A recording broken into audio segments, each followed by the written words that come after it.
Everyone. Today I want to do something a little bit different. I wanted to talk a little bit more about some philosophical ideas and concepts and some practical concepts, as well as a philosophical critique of three schools of thought: nihilism, existentialism, and absurdism. Though they are not really proper schools of thought, they're pretty fragmented and individualistic because of their root conclusion.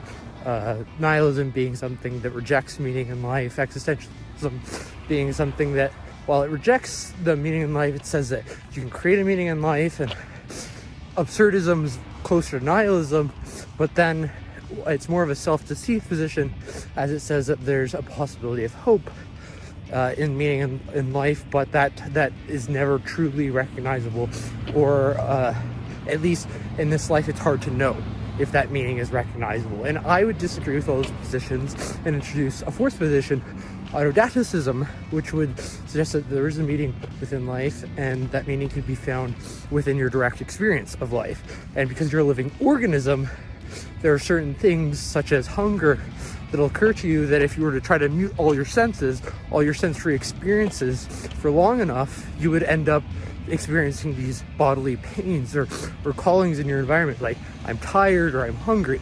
And because you experience those are actually, we know what those are. We're not completely devoid of meaning from those. We know that those are survival cues, and those are actually to support our life and to help preserve our life. So when we're talking about meaning within life, we have to look at it from the organism's perspective and not the atom, which is what I think the nihilist and the existentialist and the absurdist are doing. So that's the philosophical critique, and I want to define a little bit the term of Autodidacticism. What Autodidacticism is, it's being self-taught and going out and trying to learn about the world through your own means. But it's not something, like, one misinterpretation of it might be that you're doing this all in your head, but you're not really. I mean, to some extent you are, because your mind, your brain, you're confined to that, right? So you're sensing your environment, and you only really have a model of the world that's conceptual.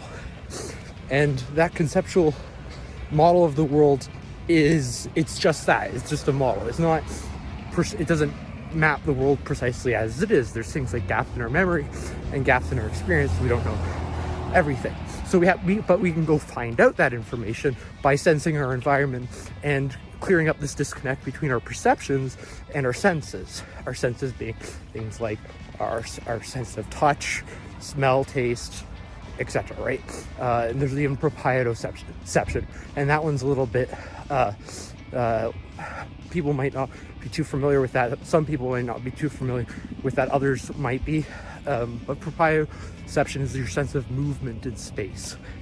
So that's pretty much what I wanted to say about that. And that's connected to the mind-body talks that I've been posting and talking a little bit about, because part of how you come to learn your environment is through clearing up this disconnect between your senses and your perceptions of the world.